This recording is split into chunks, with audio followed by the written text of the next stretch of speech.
BlizzCon line is right around the corner. This is the moment that many of us have been waiting for because we all presume that the big news is coming this week via that event when TBC Classic will finally be announced. Now, it'd be the greatest, letdown if it wasn't announced, and quite frankly, a small part of me does want to watch the world burn and see the comedy that would ensue if they said nothing about it. But obviously, the majority of me absolutely wants the news. I want the announcement. I want this game. And considering the fact that we are expecting the news next week, I'm also not just expecting an announcement.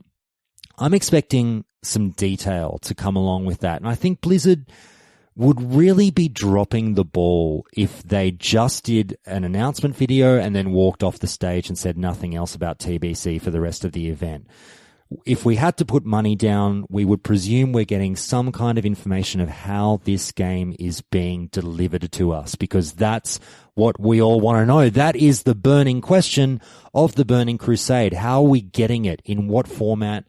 And so to discuss that, I figured we'd go over some TBC predictions or BlizzCon line predictions, however you want to term it. But this is going to be a really hefty call, everyone, with some big, bold voices of the WoW Classic community laying down their solid predictions of how they think the game will be delivered to you, and also going over why they think it will be delivered that way and the pros and cons of doing things certain ways. So there's a lot of topics we've kind of danced around on the show so far.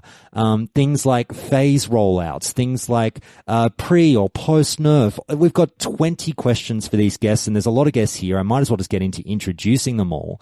So let me firstly say, obviously, a huge welcome to Ale. Mate, how's things? Good. We're really looking forward to this, and especially next week. So I'm ready to get into it. Very good, very good. Now, we've also got another return, well, a lot of return guests on this one. We haven't heard from this person since he absolutely just whispered sweet nothings into all of your ears on the show a scant few weeks ago from the WoW phone sex line, or should I say, hankering for a tankering. Hunk, mate, how are you? G'day, Josh. Hey, stream. Mate, it's so good to have you back. I've got to ask one quick question. Have you had any feedback since your appearance on the show that time about that?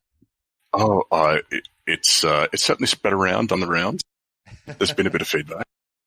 A few requests for some WoW-themed erotica, but ERP. I would have thought you might have got some requests for making people's voicemail messages. No, nothing like that yet. All right. Well, I'll get you to do that for me. That's all right, mate. Moving on, we'll get to another return guest who has been on the show so much already through Countdown to Crusade, and it's for good reason, because I really, really enjoy their thoughts. I think he is very, very insightful when it comes to talking Burning Crusade, and that person is Naismith. And, condolences as well, obviously, for your Kansas City Chiefs going down in the Super Bowl the other day, mate. I was thinking of you while I was watching it. Thank you for bringing that up. I haven't been avoiding thinking about it for the past week or anything. But other than that, great to be back. Good to have you, mate. Now, another returner who was actually just here for the first time just last episode, I believe, who was so fantastic. I figured, fuck it. Why not? Let's get him in back-to-back episodes. A lot of you gave me some very positive feedback about this person's appearance on the show. Costin, mate, how are you? Hey, Josh. Great to be here, as always. It's going to be nice to talk about what we expect to happen, and also like the shit show, like as you mentioned earlier, if they don't announce anything. Absolutely. Absolutely. Now, two more guests. This, as I said, it's a jam-packed episode, everyone. First timer, and someone who's been very active in the Discord, which I'm very, very grateful for. You know, the Discord gets a little quiet sometimes, but people like this guest really do spice it up, and I love their input. Pixar. I hope I'm pronouncing that, by the way, correctly. Pixar, how are you, man? Hey, mate. Yeah, it's perfectly fine. I'm super stoked about being here. Among these like super bold and very known voices, I feel like, especially on this podcast. So yeah, a little nervous, but I hope I can bring something to the table. Too easy. And finally, we have a name that many of you will know if you have been watching YouTube, or if you've been hiding under a rock, you might not know who they are. But mate, all the way from the UK, Wille, good to have you back. Yeah, thank you so much as always for putting this on. Hello everyone on Twitch, and I'm glad to be back and talking some TBC. It's a very exciting time. It really is a very exciting time because it's kind of, the countdown to what we've been waiting for. So guys, let's not fuck around and let's get straight into it. A lot of voices here, a lot of opinions that we're going to hear from. It took a long time to get through the introductions because there's a lot of people here. So let's just ask them what they fucking think about what's going to happen. So I already mentioned the first topic that I want to talk about. And like I said, guys, about 20 questions here I've got for the guys. So strap in. Phase rollout. We've really barely touched this one on the show, and there's a lot of varying opinions on how Blizzard should actually do this. Now, guys, what I'm going to be asking you for all of these topics is just give me your prediction and why you think it should go the way that you say it's going to go. So, people are saying, hey, let's break it up. Let's not do it like we did back in the day. It would be silly. Let's go phase 4, then let's go phase 5, then, blah, blah, blah, blah, blah. Some people, not as many, are saying, well, no, back in the day, we got 4 and 5 together. It will sort itself out. It's all good. That's not a popular opinion, but that is one that's out there. So let me just go sort of, how should I do this? Let's see. Ale, I'll start alphabetically for this one and we'll mix it up as we go along. Ale, first cab off the rank. What's your prediction with how Blizzard will actually roll out the phases? So not so much what you want, what you think they'll do, and then maybe some commentary on whether you think that's right or wrong. So go for it, mate. Mine's going to be really boring. They're going to do it exactly how they did it. The phases were released in original TBC with a 2.4.3 patch is my expectation. That's not what I want to have happen, but I really don't see them doing it any other way. It takes a lot of work for them just to, build this game in, and I don't think they're going to put any extra effort into making big changes like this. And do you want me to say why I think they're going to do it that way? Yeah, go for it. The reason I think they're going to do it that way is that they kind of align the PvP gear with arenas with whatever sets are out at the time. So if they did break it up, they would have to change how the arena sets and stuff would work, I think, because certain gear would be better at different points. And I think they're going to go with having those aligned, and I really don't see them changing it, unfortunately. Okay. Does anyone agree with Ale that they think that Blizzard will, funnily enough, just take that easy option of doing it the way they did back in the day? I do, and I think the reason that they'll do it is with other remasters, with other games that have been remastered, and we've seen this a lot, is that developers tend to try and keep the original, I guess you could say, experience intact, right? So if you progressed in a certain way, you want people to experience that, and we've seen this with, let's say StarCraft, for instance, or Command and Conquer, or many other games where they could have made changes to fix some things, change some things, but they decided not to. Now, for my money, I would prefer if they did that. And my reasoning is that I think Tier 4 and Tier 5 are really complementary towards each other. Tier 4 is like a 10-man raiding, for 10-man raiding with Karazhan, and its introduction raiding rule is very easy. McFarraden was pretty hard back in the day, but not so much nowadays, though I'm sure people will struggle on the fears and cubes and all that. But Tier 5 is the real raiding content. It's what's interesting to play. If you only have Karazhan, it gets pretty dull, I feel, pretty quickly. But that's my opinion. I'm actually really interested to see the arguments people have against it, because I've seen a lot of arguments. I haven't been able to really buy into them. So that's what I think. Well, I mean, I already know I disagree with Costin on this before the question even came up. I'm pretty sure he tweeted at me once about this after I did a video on it, and I'm both. I think they will split it up, and I hope that they split it up. You remember back at the start of Classic when they released it with a 4-phase set out, and then they upped it to 6? I think they'll do something similar. Because I believe, if anything, that it's in their interest to try and spread it out a bit more rather than release such an enormous amount of content from the very get-go. Yeah, and you're right, Willie. People definitely are quick to point out the track record of Blizzard in having some flexibility in phase rollout when it comes to this subject, because number one, you've got the time when they got on stage at BlizzCon in 2018, I believe, and said, hey, 4 phases. Then everyone lost their minds and they said, hey, 6 phases. And then the game actually came out and they started going, actually, we'll break it up even more. So they do have form for changing the plan on the fly, which might show that they do realize that a spread out phase rollout is the best way rather than just doing it like they did. Now, Pixie, I think I heard you trying to pipe up before, mate. And Pixie, I should say, sorry, I meant to give you a chance to shout out your guild that are happily watching along at home as well. Please, mate, if you take the time out for my show, of course you can take the time to shout out your guild. Go for it.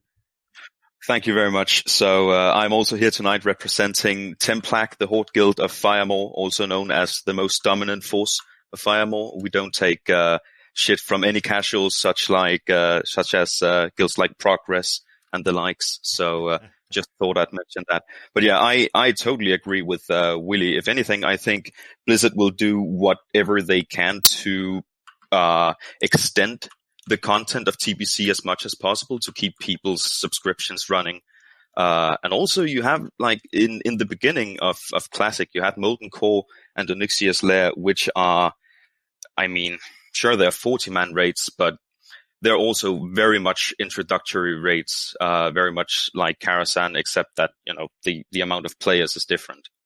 Okay. Now, Naismith, and Hunk, I'm going to get you to bring up the rear here, so to speak, on this topic. But Naismith, let's go to you, mate.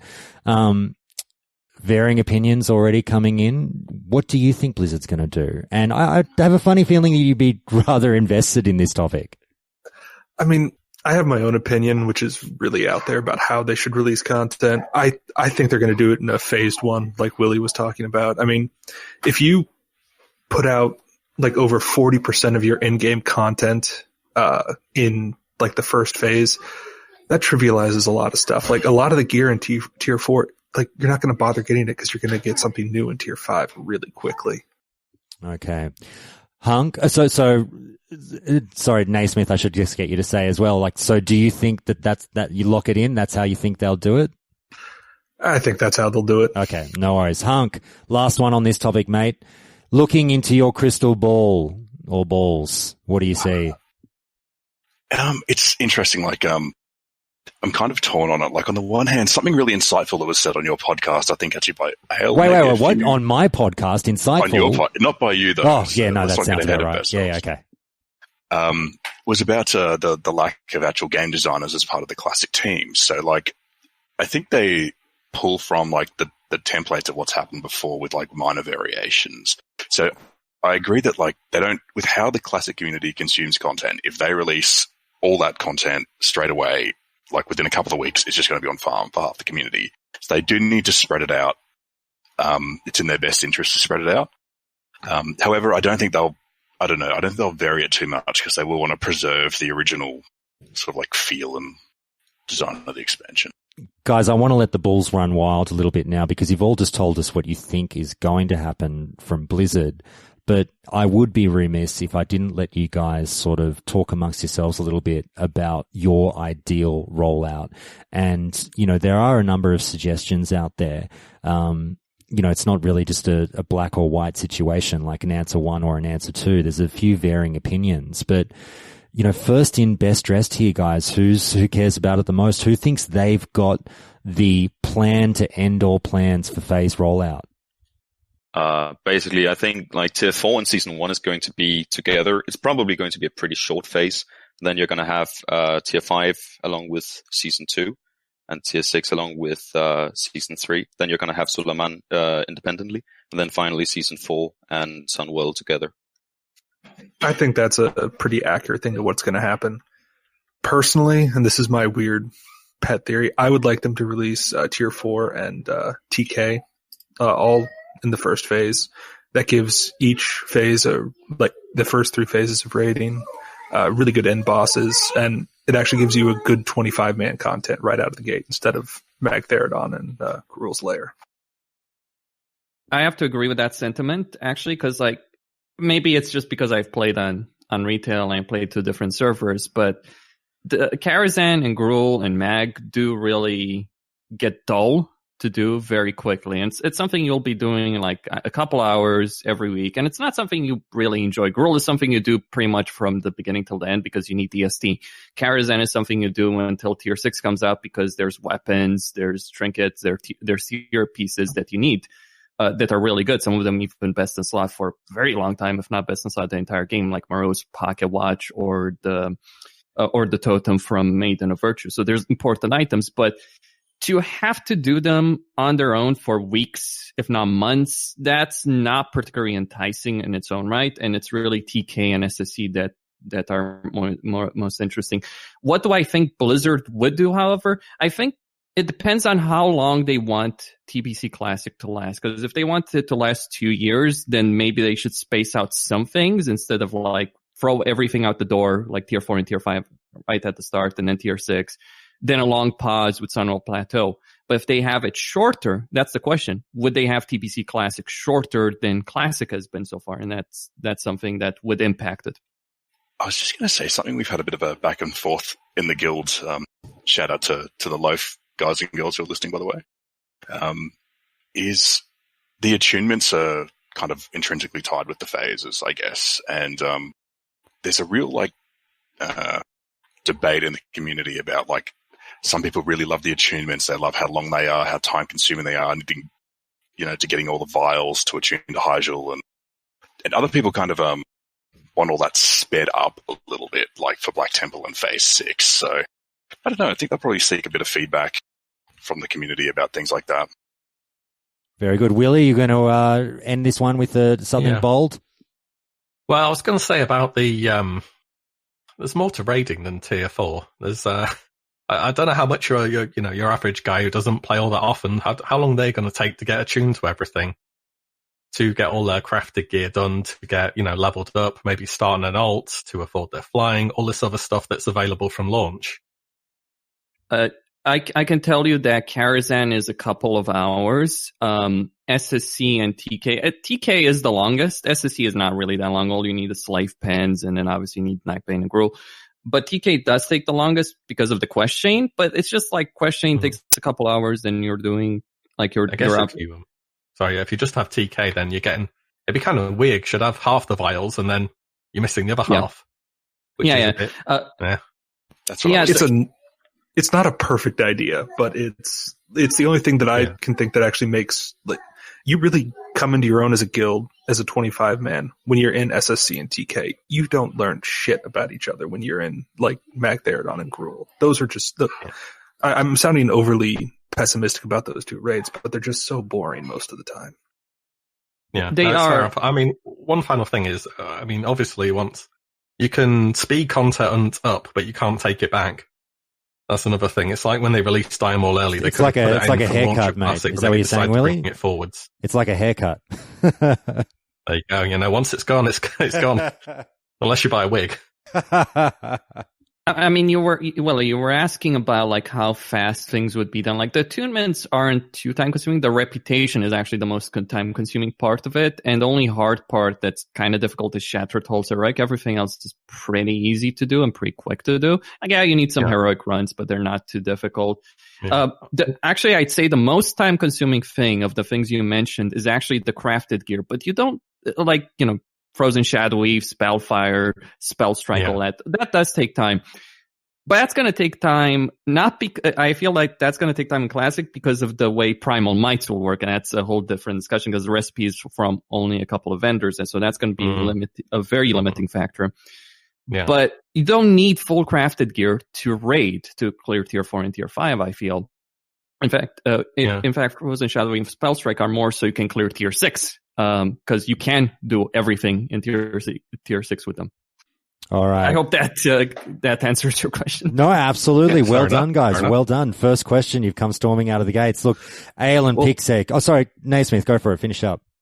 I was going to say, if tier 5 is released on launch, do you think some people will not even bother getting crafted gear because they'll just say, well, I'll wait for what drops there? Because while the Spell Strike or the Spell Strike set is really good, and I would never pass that up. I can see people not going for the Frozen Shadow Weave set.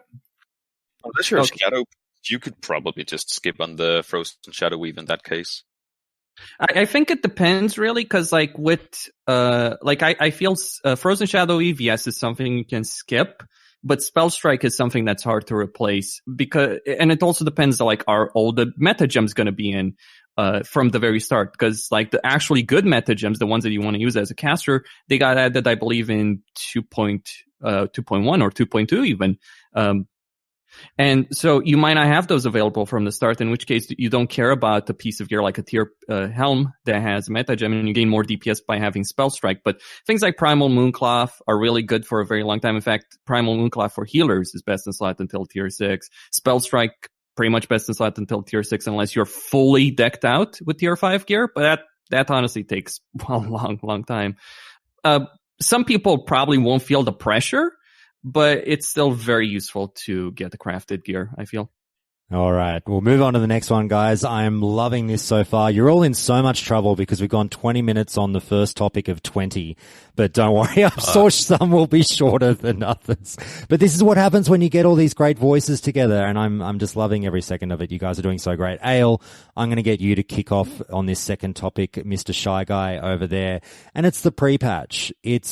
Are we going to get a period of time prior to the release of the Burning Crusade Classic where we can level up our Blood Elves, our Draenei, our Alliance Shaman, and our Horde Paladins? Do you think Blizzard is actually going to do that, and what are the reasons behind your choice? I definitely think we'll get a pre-patch similar to before.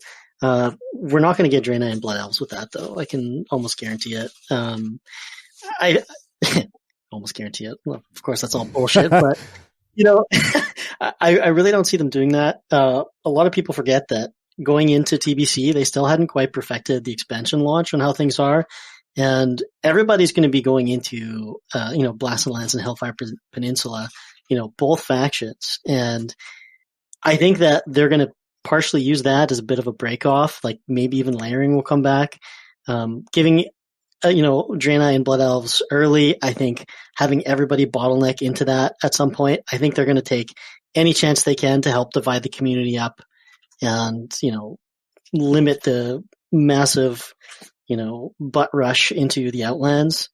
They didn't do like that before as well. And, how would they structure that with, the new launch? Like, are they going to charge for people to get that content, or is it just going to pre-patch for free? Before it was pre-patch for free. So, I think a lot of those kind of logistics come into play. I just want to say I didn't weigh in on the last topic because I'm not well versed enough in TBC PvE to give my comment on the phase rollout. But with this one, Al, I'm with you. So real quick, I'll just say that I completely agree. I'm not saying it's what I want, everyone. Don't freak out. I would love to, level a Blood Elf Paladin a little bit early. But I think Blizzard will actually not do it that way, because I'm with Ale that I think if they can cut back on any kind of the traffic storming through the Dark Portal on that first day, they will do so. They will ease up. Even, they've got layering and everything to ease up the pressure on the servers, but I just have a funny feeling that they'll take every measure they can to stem the flow. Now, guys, who agrees, who disagrees? I don't think that they're going to allow Blood Elves and Draenei in the pre-patch either. And this is like a complete tinfoil hat theory I have, but the starting zones for Draenei and Blood Elf exist in the same space as the other Outland zones. And with the no clipping and fly hacking we've seen so far in Classic, I think Blizzard would be pretty scared of someone accidentally finding a way to get into Outlands content before you're supposed to. Like throw it on down in the TBC pre-patch. Anyone else on this one? Go for it, Hunk. I always think of Blizzard, how can Blizzard make the most money off what they're doing? I think Blizzard thinks about that a lot as well. I always think like there's going to be a drought of subscribers leading up to TBC release. Be in their best interest to release Blood Elves and Paladins, 5 weeks early. So there's 2 months, a full month and a bit of subscription with the TBC pre-patch, just for the revenue. I wouldn't be surprised if they did. I'd like them not to, but I wouldn't be surprised. I mean, could you imagine 5 weeks of a chance to level your Blood Elf Paladin or your fucking Draenei Shaman? Every man and his dog would have one. And that'd all be resubbing. Overtime. Sorry, Willie, what was that? Mages working overtime for the boost while they still can. Yeah, they work hard for the money, so hard for the money. Willie, what do you think's going to happen? I think the only compelling argument is that it would cut down from the traffic on day one, which, I mean, I don't know. I think it'd be better if they did release them early, because having the rest of your guild hopping into heroics and Karazhan where you're level 43 in I don't know, whichever zone you're in, it's not very satisfying, is it? You'd rather be with the rest of your guild. But I guess on the other hand, that's a decision you've made from, re-rolling the flavor of the expansion you race class combos. Depending on how quick you level, like, it could put you weeks behind your guild, which is just, it's a really unpleasant thing when you're like, you can't even do end game, you're just leveling for a long time. Yeah. So, I mean, you might be caught up in if your guilds are doing alts and getting them attuned and stuff, you might get caught up in that wave when that's the thing. But, I don't think it's the best from the gameplay perspective. I think it'd be better if they did release them as part of the pre-patch, but I wouldn't be too sure that they would. I'm a Wille on this. Like, I think it would be a really good decision. And the reason, like, my reasoning is you got to think of, like, the faction balance. And if you force people on the day Burning Crusade Classic is launched to level shamans, and this is an alliance issue more so than a horde issue, if you force people that want to go shamans to level up from scratch, you're going to have a significant shortage of shamans on the alliance side. Paladins, always popular, and you don't need as many in a raid, but you will also have some shortages of those on the horde side, but it's going to be really acute on the alliance side. You need 5-6 shamans in a raid to really min-max that raid. And if Alliance doesn't have that, there's going to be a lot of fights, a lot of poaching, a lot of issues, and Alliance will just fall behind compared to the Horde, which creates an issue, further exacerbates the faction balance issue, which will exist in BC Classic regardless of what Blizzard does. So that's why I hope they do allow the pre-patch to come, so that more people are playing Paladins on the Horde side than Shamans on the Alliance side. But yeah, it's one of those things. Blizzard could go either way on this one. Anyone disagree with Costin there, or do they think that's a fair assessment?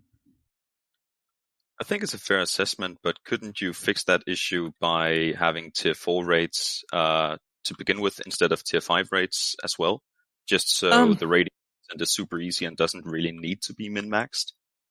I think it's always a hard ask when an expansion comes out and, people want to play with their friends, right? The regular average player wants to play with their friends. They want to level together and all that. And I think it's a hard ask when people are already having to abandon their characters. Like, I have a warrior in Classic. It's not pleasant to say, okay, I'm just going to throw all this work, in the trash and start over.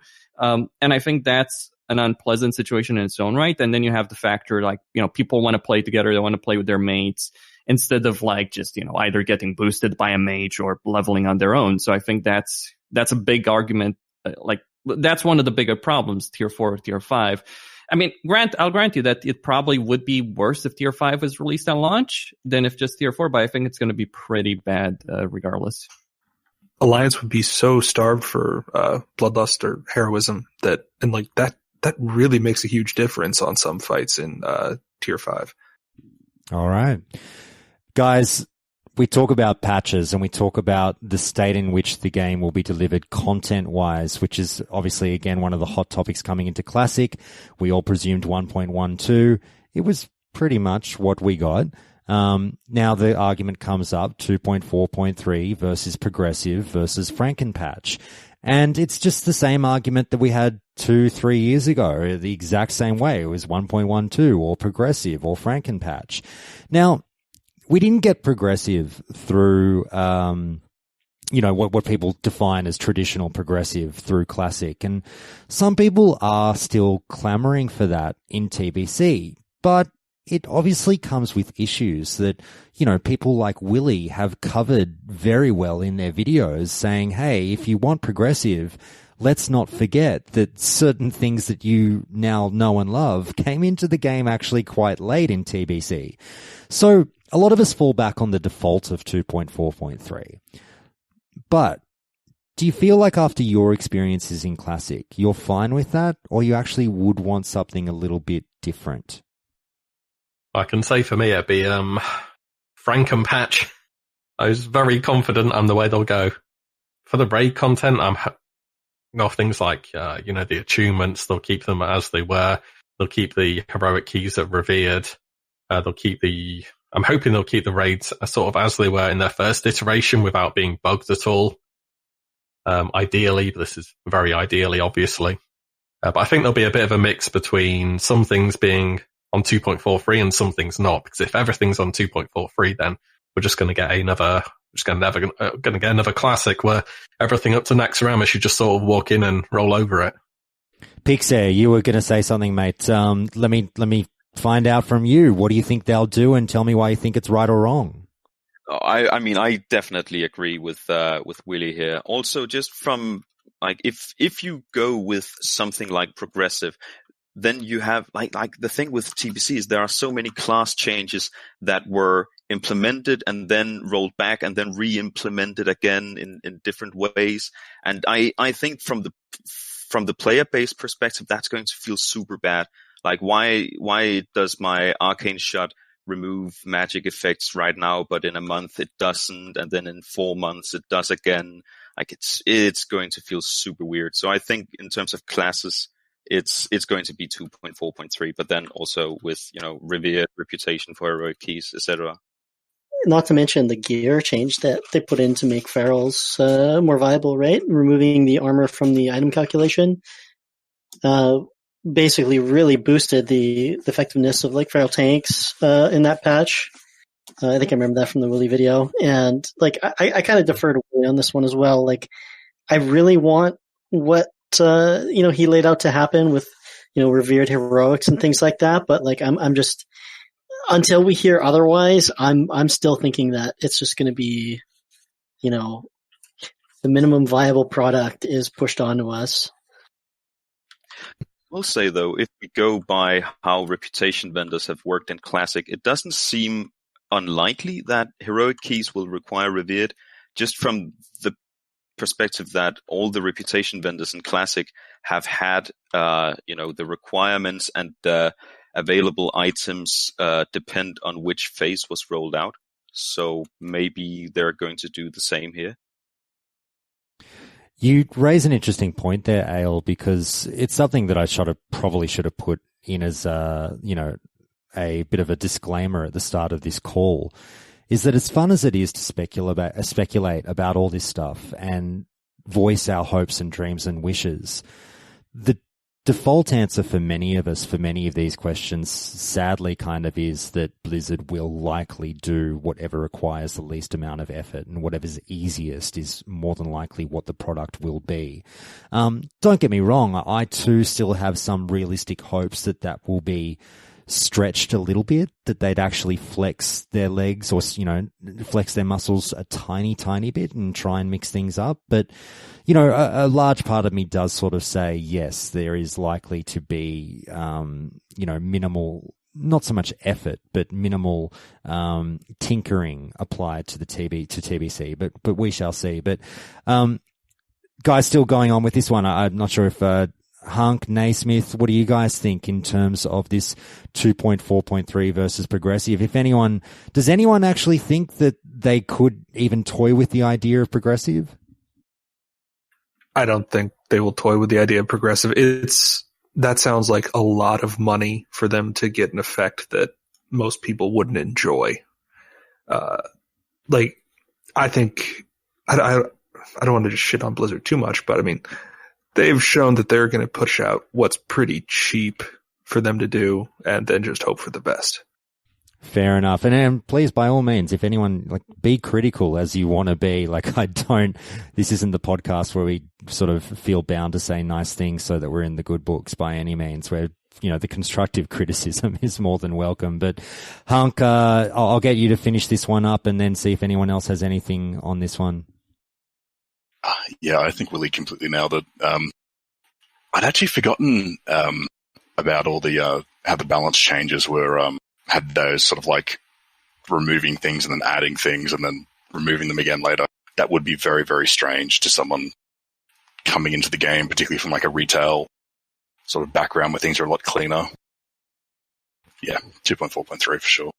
All right. I would personally add that it would just create so many weird situations because expertise, for instance, as far as I am aware, wasn't in Burn Crusade at launch. It was added much later on. I remember checking the patch notes. So expertise was added, and then items were changed.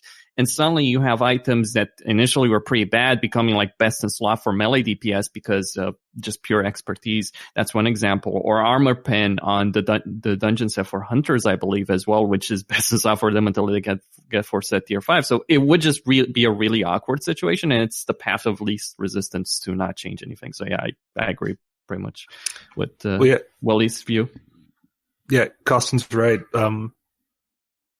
All of Kara was all the Kara loot was completely re-itemized at one point because like heroic 5-mans dropped better. The shit you could get in there was much better than some Kara loot. All right, guys, we'll move on and we will talk about a relatively spicy one, and that is whether or not TBC will cost money. Are people going to have to pay a box price effectively, even though there's no box? We'll pay for an online version, obviously. But will there be a cost to the game outside of the subscription fee? Now, we all got Classic for free. That was wonderful. That's great. Hey, 2-for-1 deal. Just subscribe to World of Warcraft and you get Classic and Retail and you decide what you want to play. Do you think the jig is up with TBC and Blizzard will say, hand over your wallets, there's a $30 fee for this one or something of that nature? Well, they better not. From my perspective, I've already paid for this. Like, I played back then, I've already paid for it. I'd be pretty annoyed. All right, what do you think they'll actually do? I think they'll do the same thing they did with Classic. I think it's a small team that can release an easy product with very little, I mean, a lot of effort per person for the team, but relative to like the whole development studio. Yeah, but mate, a small indie company's got to pay the bills to keep, the roof over their heads. Well, a lot of us only have subscriptions just for Classic, so and they're putting the prescription. It's going up too. Fair. Hey, some of us are foregoing toilet paper for that Classic subscription. Money's tight. Aren't you in lockdown? Can you even get toilet paper? All right, guys. Who else wants to chime in on this one and tell me who actually thinks we might be paying for TBC? I mean, that goes down about as well as Diablo Mobile. Yeah, it would not be popular. I can definitely be with you on that one. Ale, you were going to say something? Yeah, I think there will be a fee. I don't think it'll be. I don't think it's going to be as high as like a full like box price of like $60, but I could see something like in the $15 to $20 range. Yeah, I'm with you on that one. I'm not for it, guys. Please don't think I am cheering for this. Why would I cheer to be charged? But I actually will not be shocked and expect there to be a price for this game. And I think the community will want to sort of, start going nuts on the forums when they do that. Especially if they have like a Franken patch or there's been considerably more work put into this. Yep. I think I could definitely see it in that regards. And I think that would be like the trumpet before the dawn of like paid services and everything else coming in, especially with how the management of gold and things has turned out in Classic. Like I could really see, the 4 horsemen of the apocalypse coming in with, paid services and box price. And here's the problem. Here's the problem that I'll introduce when people say, why would Blizzard do this? Why would they potentially burn their goodwill or what little goodwill they might have with the player base over this issue? And here's the question I'll put out to the group. Guys, can anyone shout out right now who will not pay the price for TBC if Blizzard were to charge it? That's the problem. That's the problem. Yeah, retail players. That's a fair point, Willie. That's actually a very good point. The people who were just maybe going to casually check it out as a bit of fun and games just for a month and then go back to retail. You're exactly right. They probably wouldn't pay the box price. But I think the vast, vast majority of Classic players, unfortunately, Blizzard knows they've got us over a barrel here and that we would pay a box price to play this game. I'm not saying they should do it. I'm not saying I want it. I'm not saying do it, Blizzard. Don't do it. But it's a prediction of mine for that very reason. Does anyone else have anything else on this? Yeah, I would say that maybe they would give it out for free if you actually own a full copy. Like if you own the retail copy of the game or you've purchased the copy on your account, maybe they would give it out for free, but then charge people who just literally made a fresh account and got the subscription. And maybe an angle I would look at from that perspective, this is something someone mentioned to me. We do have a gold selling issue in Classic, right? We have all the botters, all the gold sellers. If you increase the cost for them to do business, to be able to play the game, farm gold, then it's less profitable for them. So maybe that would impact them if they were to charge for Burning Crusade Classic to be able to access those servers. But like, if Blizzard can nickel and dime us, they will nickel and dime us. Yeah. Sadly, they have a track record for it. Booth actually raises a really good point in Twitch chat. And I must apologize, Booth. Sorry, mate. The only reason you're not in here is I had so many people already. I was worried about getting the room too full, but we'll get you in soon again, mate. But he's riding shotgun there in Twitch chat, and he says, Josh, you idiot. What about, he didn't actually say that, but I'm saying that. I'm an idiot because I forgot about the private server players. What about the private server players who'll be like, fuck you, Blizzard, we're not paying $30 for your game. We'll just go back to private servers. My only argument against that, Booth, would be that, I might be wrong on this one. I get the impression that the people who are really kind of into private servers and devoted to the private server way of life are playing private servers now anyway. They were never really playing Classic. I know a lot of private server players play Classic, but I feel like the real diehard private server players that'll like rise up against the man, I feel like they're not paying Blizzard already. So it's a bit of a non-issue to them anyway, because they weren't in Blizzard's pocket. If that makes sense? Do you guys know what I'm saying? Yeah, I get you, Josh. I feel like on one hand, you do have the hardcore private server players who will always want to stick on it. But I think there's also an enormous number of people on a lot of private servers that once TBC Classic comes out, all Burning Crusade private servers are going to cease to exist, basically. They're all going to die, or they're going to suffer major population losses. Yeah. It's not going to be recoverable. Yeah, and a lot of people will migrate over, and even if there are some diehard players, you're not going to have enough people to form a guild, to form a solid community, because you do need that community for the game to function, and that's going to be the problem, regardless of if Blizzard's going to ask for a price or not. But yeah, maybe there's going to be a few less people if they do ask, if they do charge it. Yeah. And I've seen all the arguments. I mean, people sort of underestimate how much I read and watch and consume conversations about WoW Classic. You know, I've seen all the private server threads and stuff about them laughing at us. Look at these fucking idiots paying a monthly fee for this dog shit game. There's bots. Blizzard doesn't management. How much of a fuckwit can you be if you were to pay Blizzard for that? I've seen those threads ad nauseum. And look, there is an element of that I see where they're coming from. But I still feel that it is something that, look, whether it's just something as simple as being a sheep and following the crowd because, you know, I play Classic because a fuckload of people do and it's fun to be around people. You know, it's an odd situation. I think Blizzard has done a good enough, I'm not saying a great, but a good enough job with their servers that warrants the fee. I know that's laughable to some because of the bot situation and all that shit. It doesn't faze me as much as it does others because of the way I play. But you know, it is what it is at this point. Guys, we might move on from this one because, while we're talking about paying for things, let's just knock out this topic in one fell swoop because there's another thing that people are predicting. I am one of them again. Sorry to be a pessimist, but paid services along the lines of cosmetic changes, tokens, and shock horror. Do you think a level 58 or a level 60 boost? Now, just to lead you guys in, please get the angry blood flowing because I am, again, a pessimist who's of the belief that where Blizzard will find an opportunity, they will, you know, slot in this level 58 boost and go, hey, everyone who's kind of thought about TBC but isn't necessarily sold. Do you play retail? Would you like to keep up with the Joneses? Grab a level 58 boost for fucking $29.99 or whatever it is and you can play with all your mates. I could see it happening. Again, not saying I want it to happen.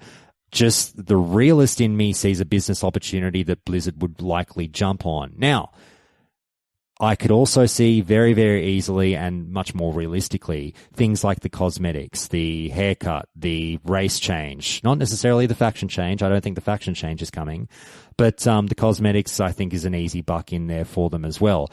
Tokens, I don't know enough to really comment on. I'll leave that to you guys, but I've teed you up. Who's angry? Who wants to tell me I'm fucking wrong? No, you're right. I think I looked it up a little bit ago. Blizzard Activision made something like over $1 billion on microtransactions over like 1 quarter last year. Yeah. Like getting this game's like extremely large player base, giving them opportunities to spend more money. That's just something I think they'll do. Josh, you're crazy. So All no right. wonder you're upside down right now. Yeah, tell me why I'm crazy down under. They won't put any cosmetic changes. That's a feature for Wrath, right? Like the in-game like haircuts and stuff. I think they will do faction swap just due to what the balance is like right now. I do think some will come. That and the token. Just I don't know how true it is, but I heard that there is a token in China. You know, they run the game totally separate there, and it actually pushed a lot of like the gold farmers back over to North America. So I think that's probably their most effective way at combating botting is just to, you know, provide a better service, unfortunately. And I think that as well as like a faction swap will coming. As for like paid level boost, I really can't see it. Like that would just, I don't know. Like, Can I ask hate it this so question? much. Because this is, I'm not trolling. I'm genuinely interested to know. I want to know why, and if you can separate your feelings for retail from this argument. But, and I know, Al, you play retail, you enjoy it, so it's all good. But why are people so accepting of level boosts in retail? But when we say, oh, well, wouldn't they just do that in Classic? People go, oh, there's no fucking way they'd do that when they literally do it without any issue in the other version of the game. Well, Josh, that was a secret. You can't just like. I haven't played in weeks though, but I think that a lot of people really like talk about how before the game was a lot before 60, like with boosts and things like that. It's kind of gone out the window, like, you know, mage boosting and things like that. But I think in retail, there's more of an appetite for it because, you know, before they redid everything, it was a real hodgepodge to even level up. Like a lot of people are just like, they don't want to go through it. The story's a mess. The balancing is whatever. It's just like everything's so fast anyways. Like you don't even like, you know, the story doesn't matter because you'd like just like finish zones like before they put in scaling and things like that. So like paying for a boost is just like whatever. I've done this a dozen times before, right? I feel like people are more like purists, the Classic community, where there's at least a subsection, and even with like the hardcore community, things like that, where like they believe that like leveling and, you know, the old world and that is like a much more important and crucial part of the game. So to have that be paid for that, I feel like it's kind of like antithetical to what it is we're actually like trying to do here. But like I said, that's lessened quite a bit with how much boosting and stuff has taken place in Classic. Like, you know, there is that hardcore community that just is fine to skip through it and everything. But last thing for you, Al, you seem to balk at sort of the cosmetics en masse, but if I said like race changes, do you think that's something they could do? I'm gonna say no, just because I think they would want people to like level up and play Blood Elves. Okay. And if people could just like swap to it, that would just, unless it was rolled out much later. That's a very good point. Very good point. Willie, I think you were going to say something, mate. What do you think's going to happen here? I mean, if you think there'll be a price for the game, you know what they've been doing since Mists of Pandaria? Free boost with your pre-order. Yeah, true. So you could bundle those two in together straight away, couldn't you? I don't think it'd be a good idea, though. I think bots would be breaking even sooner. The people screaming at home, the poor listeners screaming at home, stop, you're giving them ideas.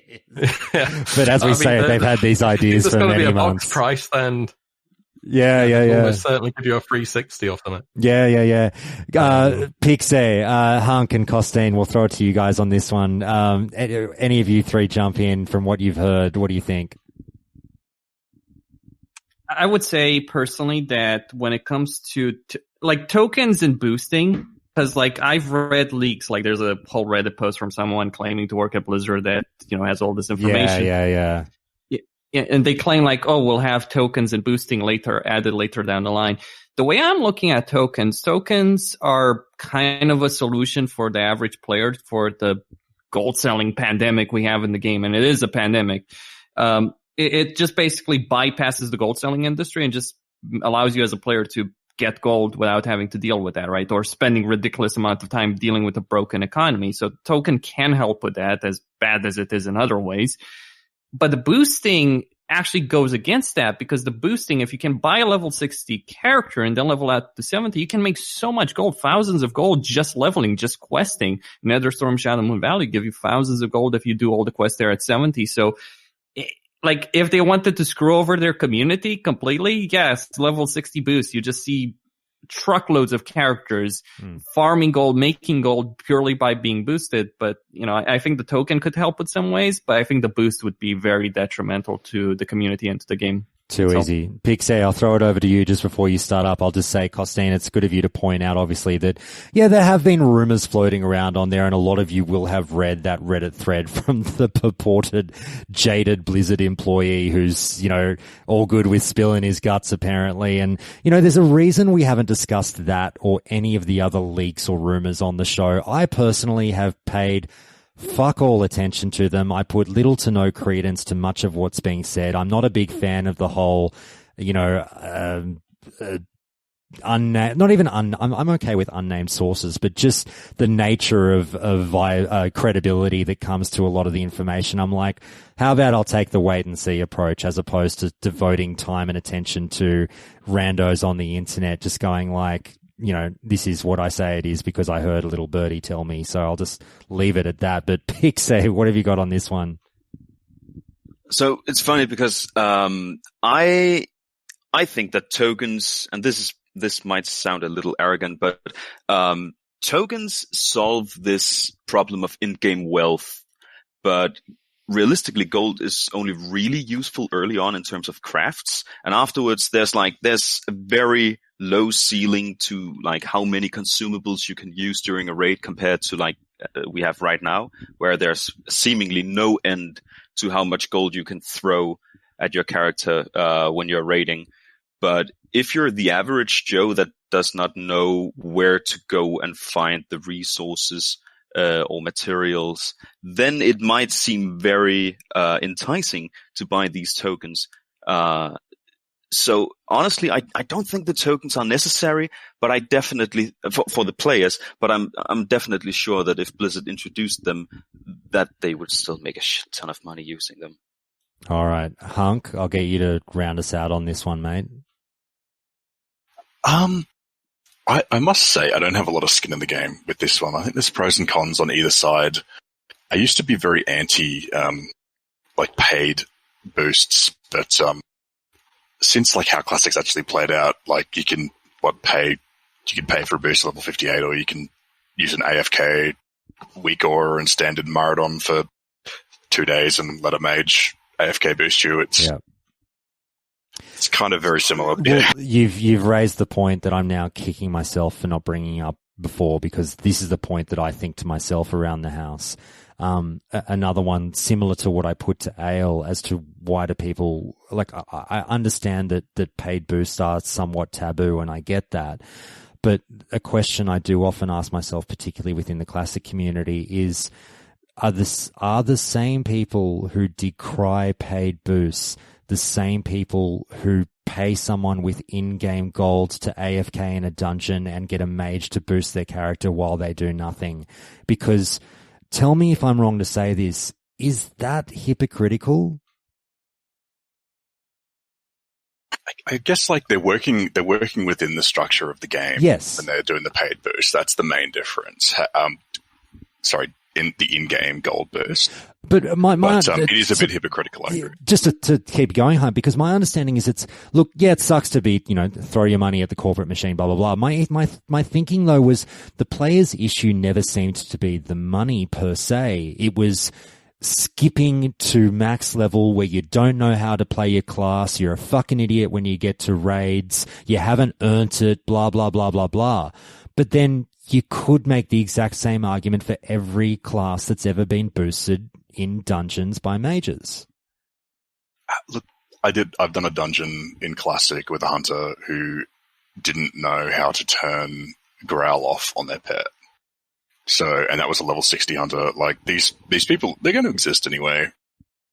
I don't think you really learn to play your class very well until you get to level cap and actually start doing proper group content. And,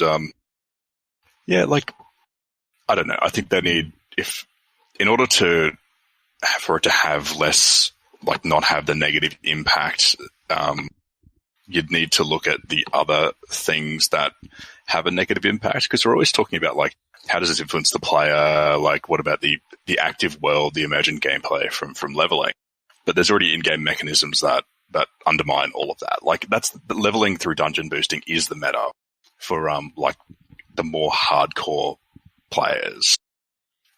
So I just don't really see much difference between that and paying for it. So yeah, doesn't really bother me. Just we'll move on, guys. But just to sort of put the final point on what I'm saying, because people might sort of have a baby over how you think I might be leaning on this one. But like, it's not necessarily that I'm for paid boosts. It's just that I often do sit down and wonder about the reasoning behind the arguments that go into it. Because, like I say, it's if the argument is I only want to raid with people who know their class inside out and who have leveled to 60 the way that I did and do it the right way, then I totally get where you're coming from. Because I would be 100% against paid boosts if boosting in dungeons weren't really part of the way we play. But considering boosting in dungeons is part of the way we play, and if your argument just kind of more becomes, well, I don't want Blizzard to get the money, then that's one that I think is a little bit funnier.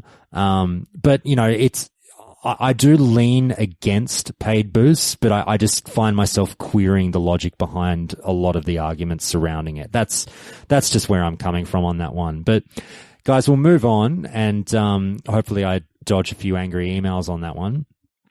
Just add one thing to that, Josh. Yeah. I'm really sorry. Something that gets overlooked a lot with the whole like monetization, particularly with like the tokens, is that they can be converted into Blizzard wallet balance. So it's not just in-game time and in-game gold. You can convert that into Blizzard wallet balance to buy like microtransactions, other games and things through the Blizzard store. So there's like a whole like economy that they've got set up through these in-game transactions as well. So to say that Blizzard's not going to implement that into Classic, I think ignores their broader monetization strategy that they've got going already. Fair enough. All right, guys, let's move away from the paid stuff. Let's talk back to the spicy issues. And I'm going to throw 2 words at you that will make some of your nether regions move a little bit, perhaps. Dual spec. Who thinks it's coming? Who thinks there's no fucking way? I mean, if I might as well start. I did a little poll recently on my channel. There was some Reddit thread I saw which gained quite a bit of traction, and there were a surprising amount of people responding positively to it. And I thought, you know, maybe that's just Reddit, which sort of forces you towards more positive responses because there's the ones you receive first.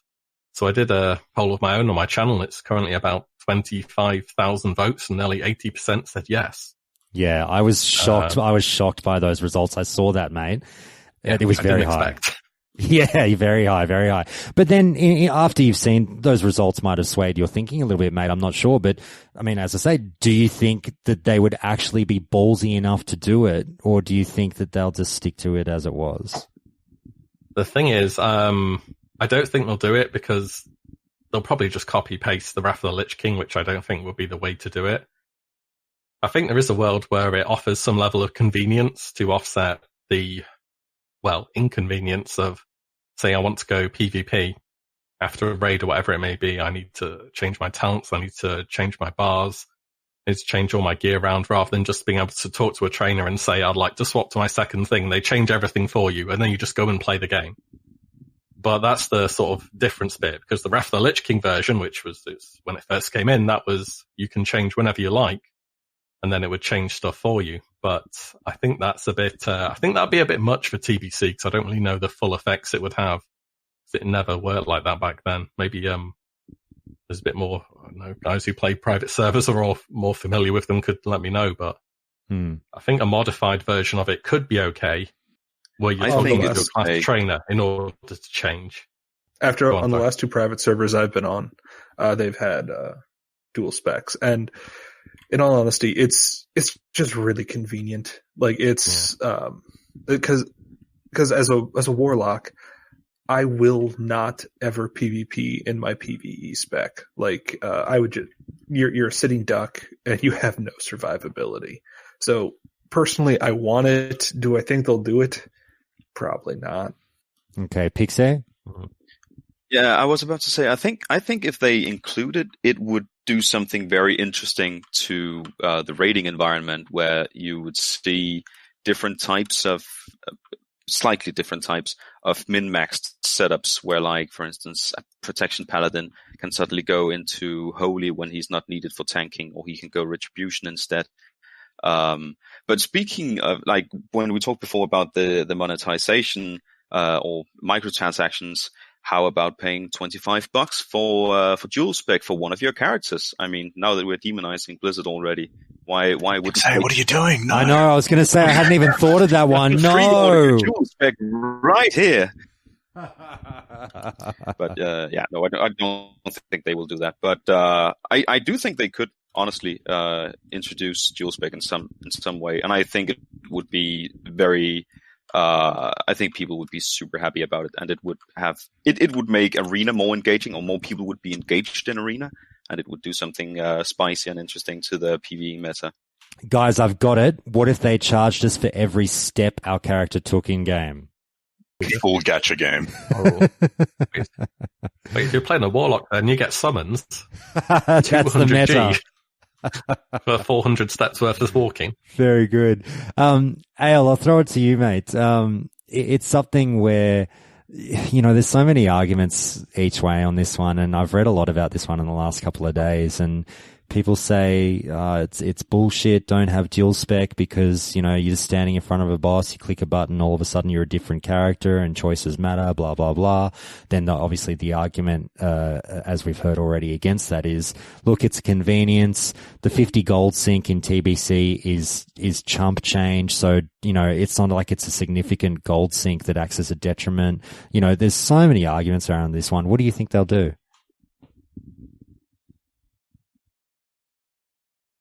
Yeah, I don't see them putting it in because, like I said, that's another feature that does come in, much later.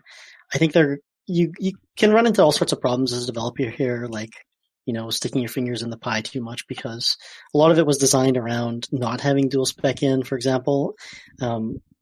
We don't even know what that could touch on. Like economy, maybe, the amount of gold that drops is dependent on them expecting people to respec every week to PvP, or, who knows, right? And I really don't see them adding it, especially because later on it is put in. So we don't know all the variables at play, but that's kind of my go-to is like, if it's something that they do add later, I don't see why they would put it in now when it's a feature that is going to be coming at some point if they do that. Okay, Costin, final say on it. Yay or nay? Do they do it? It's tricky, right? Because on one hand, I do agree with the argument that it would change. It would make it more convenient for the sake of PvE. Because like there are bosses where it's like, oh, you need 1 tank. Then there's bosses you need 3 tanks, 4 tanks, or you need 7 healers. Then you need 6 healers. Then you need 5, and on and on and on we go. So that would certainly make life easier for virtually every raiding guild in the game to make their rosters and make things more convenient, and not so much, oh, you get to this boss, you're swapping someone around because maybe you have, an extra tank that you no longer need. Hydras, for instance, or Alar, or many other bosses in Black Temple and Mount Hydral. So it's a convenient aspect. Would they do it? I honestly don't know. Like, I think that, as I said earlier in the podcast, I think Blizzard would want to stick to how things were, how the experience was back on retail. So just because they don't want to change it, because I still think no changes still looms large over Classic in a big way, and there are a lot of people that don't want Blizzard to mess around with it. So I would say they probably wouldn't. I don't think it would be bad for the community. It would certainly change things. It might help the PvP community in particular. It would get more people playing PvP instead of having to make, that sacrifice of, oh, do I pay for respect? How inconvenient that is, and would make things easier as well in PvP. I do agree with you, Costin, that I do think portions of the No Changes crowd are very much so still out there. They're a lot more quiet these days, but I think they're hiding in the woodworks and still there. Or maybe not so much hiding, some are still vocal, but you do seem to see comments from them a little bit less these days. But I'm with you that there's probably still people still secretly thinking #No Changes. That's not me, I can tell you that much. But guys, we'll move on and let's talk about Ale, something that you wanted to touch on. Probably best to do this now before you have to maybe go later on. But you mentioned arena changes, and before everyone freaks out, Ale mentioned to me that back in the day, there were certain little things that could be done to potentially abuse the arena system in terms of, your rating and everything. I'm still very, very unclear about everything relating to the arena. I've tried to watch videos to work it out, but I'm a fucking idiot. Personal rating, team rating, this, that, I don't fucking know. One day I'll figure it out. But Ale, tell me why you thought that it's something that could be done to avoid abuse in TBC Classic, tinkering with arena. Well, that's kind of also why I believe there's going to be 2.4.3 or majority after that point, because looking back at it, they didn't release personal rating until 2.3. And before that time, you could actually get the team's points based on whatever the rating was without actually having that rating yourself. So there was a huge community of sellers and boosters who, if you're a highly rated arena player, 2K, 2200, you would sell your rating for the week, and, you'd invite someone, they'd play 3 games on your team, lose those 3 probably and drop a certain amount of points. But then, that person would pay a substantial amount of gold and get that arena points. So it's really like they had to put in personal rating to combat that, which did come in 2.3. And if they don't, if there is some sort of Franken patch or progressive, they need to have a proper functioning arena ladder, or else it's going to be brutal. Sounds pretty common sense. I mean, my knowledge of PvP is my weakest area for sure, but if we can anticipate issues, then they'll still be boosting, but at least people will have to play their characters, or I don't know, people log into their accounts or something stupid. But this is the one way they did to combat that. Before that, I know there's a lot of people, especially higher rated arena players, who don't want that because they stand to profit a lot of money from this, just from, holding high rated teams and re-rolling teams to, level them up to sell and just, become richer than rich. But I think overall it's a bad system because, it's just like a pay to win.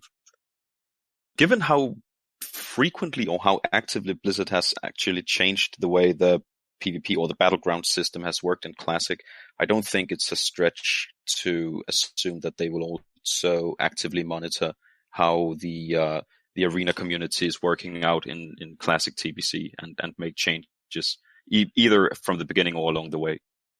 And it'll be interesting to see as well. So 5 vs 5 has been removed totally, right? So will they release with 5v5? Would that have some sort of resurgence in TBC? My understanding was that it was just not enough people played it, that it wasn't worth them supporting, right? And same thing with they removed Gladiator at some point from 2s, and basically everything is pretty much focused on 3s. I think Gladiator is actually added back now. I'm not too sure. I haven't done much PvP in retail, but there's been a ton of changes over time, and I'm really interested to see what we get. I think they really would have to go with a 2.4.3 because anything else would be just, there's all sorts of flaws, even with the 2.4.3 system. Yeah, I mean, I was looking at it recently, and I imagine 5s will be great for mount titles and gear. Or easy arena weapons. Right? People just play it for the rewards rather than it being competitive like 2s or 3s. Sorry, Costin, what did you say? I didn't catch it. Yeah, I said it's arena weapons. That's the reason you'll do 5s, right? Because Season 1, Season 2 don't have rating requirements. So all you need to do is just get a bunch of games together every week, get a bunch of friends, get 5s, because that's the most points, and then get the arena weapons. Gotcha. I thought arena points were normalized, or was that in Wrath? It's not normalized in TBC, at least. 5s give the most points. All right, guys, let's move on to another spicy one. Costin, we touched on this last week. I'll get you to lock in your final answer. Paladin Seals, Seal of Blood for the Alliance. Will they do it or won't they? Well, it's interesting you mentioned Paladin Seals because they've decided to implement a change where they preserve seal twisting even though they've removed spell batching. Yes. Yeah, so I don't know, as I've said twice already, is I think that there is that the team that's making Classic, right? With many other remaster teams, they don't want to change stuff. I think it would be very detrimental to people that are playing Red Paladins to not have Seal of Blood, especially in PvE at least. PvP it doesn't matter that much, but in PvE it would. I think it would be very detrimental. But if I'm being honest, if I were to put my money down, I would say that they're not likely to do it, and Alliance Paladins are going to suffer because of it. I tend to agree with you, even though I've got no dog in the race. I'd love for everyone to get everything. I do lean towards this one not going the way that Alliance Paladins hope it'll go. Costin, just before I throw it to everyone else on this one, it is good of you to mention what's happening with the seal twisting, and Blizzard has come out and said via Blue Post that seal twisting is here to stay, despite the changes to the window of the spell batching in terms of timing. Now, I just woke up this morning and saw someone saying, this is actually relatively significant for Ret DPS, more so than people probably realize, because, I think they were saying either on a private server or in testing or whatever, that someone had some experience. They were saying it's not crazy on certain fights in TBC to see Ret Paladins right up there in the number 3 or number 4 slot with seal twisting implemented, doing like 3k DPS. Does this ring a bell to you? I wouldn't necessarily say 3k DPS unless it's a completely static fight and you're very comfortable doing it, because it's kind of tricky. But that depends on the server. Like, private servers are pretty awful at managing it, but the damage potential is the way you would seal swap is you would have command proc, and then from that command proc you would get and the auto hit, you would get 2 seal of blood procs, right? So you're basically getting a auto hit, a seal of command proc, and 2 seal of blood procs at the same time. That's a significant amount of damage a seal swapping is in the game. So that is pretty beneficial. And yeah, it is a significant amount of damage. I would say probably 20-30% potentially. Depends on the fight, if there's a lot of movement, and depends on the timing of it. Like, I don't have a Paladin Classic. I haven't been able to test it, but I would really be interested in seeing how the timing of it is, how it would actually work out in the game. But it can be very significant.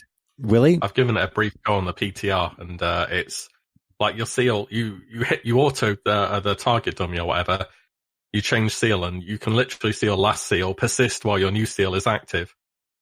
Oh, so it's just a window of opportunity. Yeah, then it's probably not going to be that hard, because the problem I've had on private servers doing it, I've played Ret. The problem is the timing on those servers is pretty awful. So you get like a split second, and many times you just fail to do it. So if it's like that, Wille, then yeah, it's going to be very easy, and it's gonna and this actually makes Seal of Blood a lot more powerful, because you can obviously seal swap with Seal of Righteousness, but the damage there is nowhere near the same level of what Seal of Blood will do. Like, yeah, you're probably looking at Horde Ret Paladins doing, a third more damage than Alliance ones with that. Right. Yeah, Righteousness seal twisting, it's like, doesn't scale with anything a Ret has, so kind of pointless. Also, I read that apparently you can, at the moment, allegedly, you can seal twist with different ranks of Seal of Command. Really? So use rank 1, so you still get, because all ranks are 70%, right? So you seal twist rank 1 to save mana. Wow. Yeah, so you do seal. You do auto 1 rank 1, auto 2 rank 2, auto 3 rank 3, auto 4 rank 1, and apparently that works, which doesn't sound intended, but that actually could be between Blood and Command if they're all proccing separately. Alrighty. Who knows? You other guys, I know that many of you don't really have a dog in the race when it comes to Paladins, except for Ale, and I know that you've played one in the past. Let me know, shout it out one by one. Do you think Blizz will actually do the Paladin seal thing and give to everyone, or like we've said, probably not? Never. I don't think they'll do it. It's a change I'd like, but I don't think so. I doubt that they'll do it, but I also don't think it's going to be that big of an issue if you can continue seal swapping different ranks of Seal of Command. The issue, or one of the issues for Alliance Ret Paladins right now, is that you can't really seal twist into something else that's good. But if you can seal twist into a potential double Seal of Command, then that might even the scales. That might even be better. To be honest, I'd seen a post that said they're very close. It was on they are very close, and I honestly think you are going to see some stupid arena games with Red Paladins and Shamans giving Wind Fury, and then you have this auto attack double Seal of Command Wind Fury proc into Crusaders, and you're going to one shot someone all the time. Yeah, I mean that's just what I've read off people who have tested it and written online, but we'll see what they end up releasing, I guess. All right. And to mix up a Star Wars quote, I'd say something like, felt a great disturbance in the light, as if millions of paladins suddenly cried out in terror and were suddenly silenced at the thought of all of you saying that no, they don't think they'll give seals to everyone. Imagine Kevin Jordan rolling over in his desk chair or whatever if they gave seal blood to Alliance paladins. Oh, absolutely. He would just stop. He'd go, something's happened. He'd just have that moment. That's the other thing, the law. Oh, sorry, you can say in terms of the law, that's why you see it's sticking away. You can't have blood on Alliance. They don't bend the light to their will. It's crazy talk. That's right. No, that's right. That's right. I was just about to say, I think you guys talked about on the Paladin podcast that maybe Seal of Blood could be tied to the Scryers and Seal of Vengeance could be tied to the Eldor. And I actually think that was a super cool idea, and that would also make sense lore-wise to me. Completely agree. I thought that was a wild idea that I hadn't heard either until the guys talked about it. That was great. It's wild. It's way out there, but it's super creative and one of the better solutions to this problem I've heard so far. Yeah. Costin, was that you or was that someone else? And I honestly don't remember. Fair enough. All right, guys, let's move on to the next one. We talked about Paladin Seals. That obviously involves a little bit of tinkering with some, certain classes available to certain factions. On the same note, let's talk about rebalancing in general, because I was just wondering, not necessarily anything drastic, or maybe you do think something drastic. Do you think Blizzard would have the proverbial balls to tinker with any of the class's abilities at all, any of the numbers, whether it's a minor change, like, oh, fuck, we noticed that, straight shot might be doing a little bit too much damage, or, the hunters cry out now. But that's just an example, something that, you could see them actually diving under the covers and going, you know what, let's fuck with the numbers a little bit. I think if they had proper or actual developers employed in the classic section, then maybe, yeah. But I don't actually designers, you mean? Designers, yeah. But I don't actually think they have that, so I don't know. Yeah, Al, I was going to say Omar's heart just exploded. Yeah, but we haven't really heard from him since the release of Classic, right? No, he's been very quiet. We obviously hear from the more public figures on the Classic team via the forums, but we haven't heard much. I certainly would love to hear more from the senior designers on the team for sure. We'll see if anything changes once the announcement gets made. But guys, anyone else? This might be a really short topic. Does everyone think yay or nay on rebalancing? I mean, just before it sounds too much like I'm shooting down the idea, I think it would be super cool, and I think there are certain abilities that could really benefit from maybe a different type of scaling, like Retribution Paladins, for instance. They don't really have access to spell damage, yet a lot of their abilities scale off of spell damage, so maybe something that could convert attack power into spell damage the same way Enhancement Shamans have, or as far as I remember, Rogue Poisons don't scale with attack power until Wrath, which also seems super stupid with a spec like Assassination, where they try to push the new Mutilate ability. So, I mean, it could be super cool, but I don't know if they have the capacity to do it. Yeah, I'm a hard no on this. I don't think there's any way they do it, especially considering that they just added back in seal twisting, because that's how it used to work before, and it wasn't going to work now, right? I think that they would really have to think long and hard about making any sort of adjustments, like, I don't know, like Hunter nerf or Warrior buff or something. Like, people want to go back and play. For the people who did play it, they want to go back and a lot of them play what they did then and have that same sort of feel. And totally changing that up, I think, would turn off a large amount of people. There is a large subset of people who just want the best available version that they could make of that, but I really don't see it.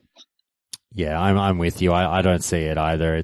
I'm on the record in previous episodes and saying, I would I think it would be cool if some of the numbers were slightly tinkered with, if the meta was shifted slightly, and if we had to make some new discoveries in TBC. That's all I've ever wanted. Just, go back to the unknown days and just see what we can figure out rather than going in with everything already pretty much worked out.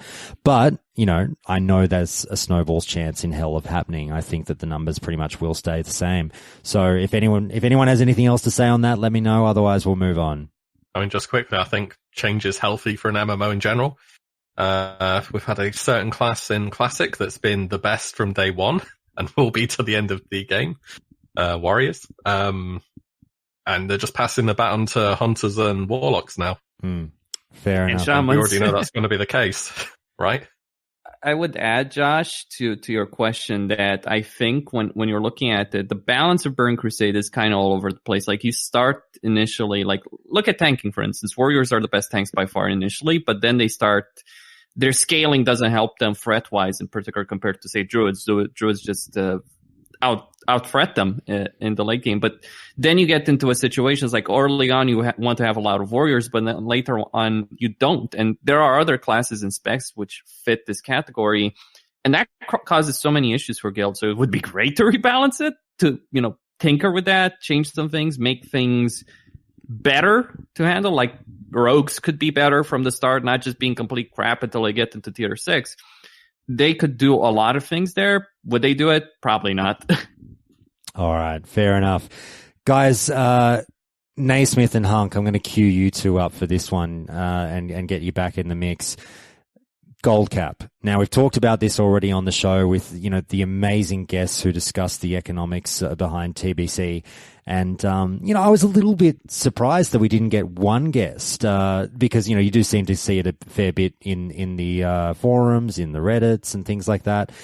There are people out there that are, wanting a gold cap, but everyone who came on the show was like, no, there should not be a gold cap. It doesn't work. Just keep it the way it is. Now, without going into as much what the pros and cons of a gold cap are, because we've kind of already covered that on the show, just tell me whether you think Blizzard would actually do it. So, and go into it a little bit if you want. Naismith, go for it, mate. Well, we talked about this, because I was on that call. That's right. Yeah. About the economy. No, I don't think a gold cap wouldn't do what they want it to do, unless they were insanely strict on expensive items that you could keep for yourself. Because if there's a gold cap, people invest in things they can either vendor for a lot of money or they get a ton of materials that they can sell. Just a strict gold cap is not going to save you. We have a problem right now in our community, especially on my server, where there are a couple people that have just hoarded insane amounts of wealth. And I don't see a gold cap being the answer to that. Okay, so you don't think they'll do it? No. Okay. Not at all. Hunk, yay or nay? I can't see them doing it, and I think moving into TBC, it's a lot less important than it is in Classic. Like in Classic and Nax, for anyone who's raiding Nax, particularly if your guild, you're not in a super high end guild that just kind of has done it a heap on private servers and one shots everything. It can actually be really expensive to do progress in Nax, like Greater Shadow Protection Potions on Aragul, 15 gold each, Frost Pots the same, Mongoose 20. It's you're looking at 300 gold for a night if you wipe a bit on Saffron, and that's expensive for a lot of people. And so in Classic, I think a gold cap with the GDKP economy that's funded by all the botting, it might have done something. But in TBC, what is it, crafted gear early on is the main gold sink, and then that'll be like Devil Saw, where it just kind of dies off after a little while, and then towards the end of the game when the content starts getting quite hard, Black Temple, Sunwell, SSC and TK quite hard too, I guess. Gold's a lot less important in TBC, so I'm not really too worried about it moving into TBC personally. I don't think they'll do it. Did you say only 100 gold on a raid night? No. 300 plus. Oh yeah, okay, so too easy. Yeah, I thought I heard 100, and I was like, "What? That's so cheap." No, it's 300 plus easy. Yeah, too easy. All right, let's throw it to you other guys. Tell me whether you think they would actually pull the trigger on this gold cap. I mean, whether it does anything or not is another question, but do you think they'll actually do it? No. I don't think so. No. Also a no from Wille. Someone else, they're gonna be mules. Maybe they could limit the amount of characters coming in as well, Wille. What do you make of that? If they were to limit gold, materials, and characters, like could only transfer one character like every month or something like that. No, Costin, it's like Jurassic Park. Life finds a way. Yeah, I mean, that's Fitz transfer, not progressive, which, I mean, it's its own thing. I think it'll be progressive personally. And there's not really a good way to stop people from doing it. If there was some kind of cap, it'd be guys who have gold cap are going to get gold cap again. Guys who buy gold are going to buy gold again. Yeah. Yeah. I feel a gold cap would be useful, but it can't just be a gold cap. There has to be other limitations. Like, there needs to be a solution to the economic problems that do exist in Classic and try and limit the transfer over, but like gold cap in its own right doesn't necessarily solve anything. Yeah, I mean, I agree. I think it's a problem, but I don't know what the solution is. I really don't. I think Blizzard has been looking for a solution for over a decade, and they haven't found it. Yeah. I mean, WoW and gold sinks, they're not great. Yeah. Well, Josh, it's been a great, but I personally actually have to go. It's like 3 a.m. around. No. Please be my guest, mate. Thank you so much for staying up so late. I do appreciate it when you guys call in from the other side of the world. Costin, we'll get you in another time, mate. Yeah, thank you for having me. Some other time it would be fine, but I've had a raid and just gotta go. No, absolutely. European time. I feel you. See you guys. See you, mate. Right, see you, mate. Thanks. Just to throw Costin a plug while he goes, obviously you can find Costin over at Serious Gaming at YouTube, so please do give him a look-see. He makes great content over there, and I really do appreciate him staying up late for us here. And by all means, guys, remember, for you guys in Europe who are still here, if you need to go, just let me know. But we'll move on from that topic, and we'll talk about we're getting through the quicker topics now, maybe some easier ones. How about server balancing structures? Do you guys expect any kind of move to be made in terms of restricting numbers on servers if we are to get new TBC servers, if you copy your character over to a different server or something like that? I don't know about that. I hope they do something about balance though, because I'm on a server called Stalag right now in the US. We haven't had a Alliance guild complete a raid in, I think, 3 or 4 months. It's like, I'm on a PvP server, and it's a glorified PvE one, because there's literally nothing that happens on the server. There's no Alliance. Like, seeing one's like seeing a unicorn. So some changes on your server would be very welcome, I'm presuming. Yes. I don't think they're going to do anything, though. I think they're going to put the least amount of effort in. I mean, so servers are one of the things where they could do the most stuff, but I don't think they'll really do anything. Because over time, what's happened in Classic now, in terms of servers are pretty much segregating themselves into one or the other faction, other than PvE, obviously, is what's happened on retail over time, because there's an incentive to play the better faction. Even if you're not the most competitively minded person, and this will be exacerbated with TBC, like on retail, you have high-level Mythic Plus. For 15 keys and upwards on Alliance, there might be a few in an evening. On Horde, there'll be, a dozen or so. For high-level Mythic raiding, the Hall of Fame, the first 100 guilds to complete the last boss in the current raid tier, was filled last week. On Alliance, there's about 15 guilds that have done it. Even if you're not that min-max oriented, you're pushed to go towards the faction which is completing the content that has more players on it. And that's what we're seeing in Classic now, where the sort of on the Horde side, because they, they're a lot more, they're a bit, well, they're not a lot more, but they're sort of more competitive in some areas of combat, which is, especially in PvE, once TBC comes around. I think it's going to be, there's going to be a lot more Horde on one side than the other. And Alliance is going to be, which is what we've already seen, much more of a representation on PvE servers. Ale, you seem to think you had a new workaround for this or something, did you? Well, not a workaround, but it's something that somebody brought up the other day. Is like they do kind of have like something in their back pocket, and I would never want this in a million years. But it's Connected Realms, right? A lot of the issues they don't want to like smash realms together and things like that is like guild names, player names. Like people are really tied to that. Like that's so important for like your characters and like your just overall player experience that. It's so destructive. It's why I also don't think there's going to be new realms that you'll actually transfer to. Like, I think they're just going to, every current Classic server will just become like a TBC server, right? And like I said, they could do something like Connected Realms, but like, I hate those so much. Like, for me, like my enjoyment and like just everything investment in the game went way down once that happened. Once the server community went away.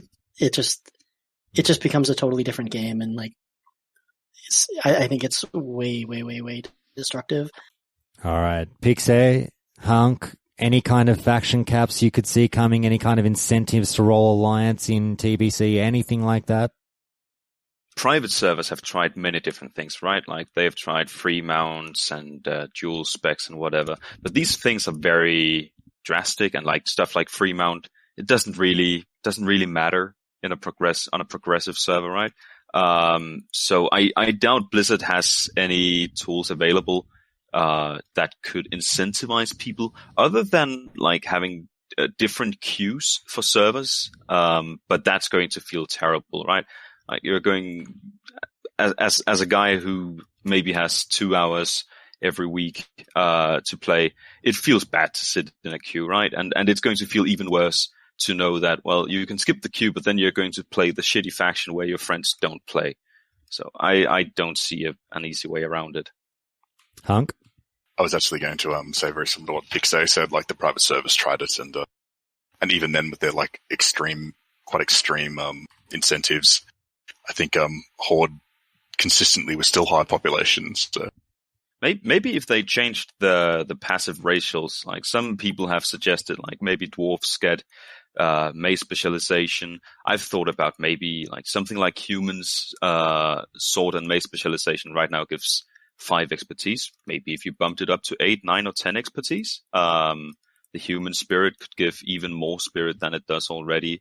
Like maybe that's what you would need to do to incentivize people. All right, guys. Willie, did you have one last thing? I mean, if you just remove Blood Elves from the game, faction balance will be fine. Yeah, don't worry about it. In one fell swoop, that sorts it out. Absolutely. Easy. All right, guys, this might be a quick one. Fresh TBC. Is it going to be a thing? Lock it in. Yes, sir. I think they will do fresh TBC realms. There's a large amount of people who I think they could pull back into this who either missed out on Classic or quit early on, and as well, there's like a pretty large and growing like TBC private server community that I think would want to jump in on this. Same with like the people who like really like the leveling and things like that. I think a fresh server and like the private server community does love fresh. I think this would be an opportunity not to be missed for them.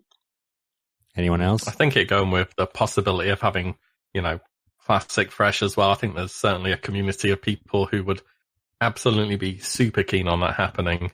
That's whether they do that alongside the release of the Burning Crusade. I don't know, but I think it'd be a beneficial thing, but I'm not 100% sold they'll do it. I mean, if you think about who would be in favor of fresh TBC, how many of those guys do you think are going to roll Horde, and how many are going to roll Alliance? Because I think, if anything, action imbalance is going to be even greater if you do fresh compared to now, where people roll over with characters that they are very invested in. Yeah, I mean, like I was mentioning earlier, you'd basically be forced to play Horde on a fresh PvP, even if you wanted to play Alliance, to find people to play Arena with or raid at a high level. There'd just be such an enormous imbalance. I think if they did fresh and they did one PvP server and one PvE, they'd both be like at least 80% one faction each. Naismith, do you expect to see fresh servers sitting there for people? I think there could be an option for that. It wouldn't shock me at all. It's a relatively minor thing that I don't think would take a whole lot of effort from them to do. And it could be, like, as these guys have said, it could be a good way to say, hey guys, we're changing this up. So, like, come back, you'll have a fresh chance at, to get what you wanted out of TBC. All right. Guys, we'll move on to the next one. We're hitting the home stretch now. I can almost see the finish line. We've got 4 or 5 more, but they're relatively quick ones. Now, I still don't really know what this means, as silly as that sounds, because I understand the concept. I just don't know the history of it. Do you think we're getting pre or post nerf TBC? I don't know what the difficulty was like pre. I don't know what the difficulty was like post, because I didn't raid. But what do you think we're going to get? I really hope we get pre nerf, just because, like, I really don't want another like set of bosses that we just roll over like we did. MC was so intensely boring for me, like, for the 4 months that we had that as the only raid. And then, like, BWL was very little better, but Karazhan's probably not going to be the biggest challenge, but some of the stuff in there is at least interesting to do. Like Netherspite, Nightbane, and even Prince Malchezaar are all can be challenging bosses, and I really hope they are, like, they're not the, like, as easy as they are once they're nerfed. Very good. No, sorry, Mike, Balls of Steel in Twitch chat is saying, Josh, they mean the raids. Yes, sorry, Mike, I do realize they're talking about nerfing the raids. Because I was never in those raids, I don't really know how difficult or frustrating the raids were, either pre-nerf or what they did to the numbers, post-nerf. And I've heard some loose analogies, but I guess I'll learn more once I read some more. It's kind of a complex subject because a lot goes into it. Like, when they rebalanced itemization, for example, like, that was also kind of a nerf to the raids because the gear from Karazhan and things did get better. Same with, like, certain class buffs and things like that. So, like, there's kind of like a combination of things that really play into it, like, on top of the nerfs as well. So that would, like I said, that would take, like, a designer to do, and, like, I just don't know if they have the bandwidth for that. There's also some content that was actually removed as, like, boss abilities and things that were removed as part of the nerfs, weren't they? Like, there was, like, Lady Vash. I remember there was a mind control that might have been removed. Am I remembering that correctly? That you removed? I don't think you are correct. That was just not mind control was removed. Yeah, Lady Vash used to mind control the main tank, at least, and that unlike Kel'Thuzad, like, Kel'Thuzad also mind controls the main tank right now and a few more raid members, but he also wipes the threat table, whereas Lady Vash back then didn't. So you would basically just have people start dying as soon as she would start mind controlling. And I don't remember if it was on the Classic WoW TBC or just the Classic WoW Reddit that I read this, but yesterday I saw this thread about a guy who basically went over what the old elitist jerks and Kungens Guild Nihilum, what they thought about Lady Vash back in patch 2.0. And they basically explained it as they were, like, free beta testers. So if going from 2.0 to 2.1 is considered nerfing, then I don't know if I agree with that. I more consider that fixing SSC and Tempest Key. Yeah, I mean, Nihilum killed Vash a few weeks before anyone else because of a bug, didn't they? I don't know. They were still using world buffs then. Like, you can see I remember that. They still had, like, rallying cry. Using them as well, but I think there was some kind of a foul play. I thought the bug was on Kael'thas, because he was that was the one that they, but I could be wrong. No, I think that's definitely true. On Vash, Healers would get threat on Kael'thas while he wasn't engaged. So after you dealt with the ads, he would come back, and then healers would have top threat over the tanks, and then he would just smack all the healers dead, and that was it.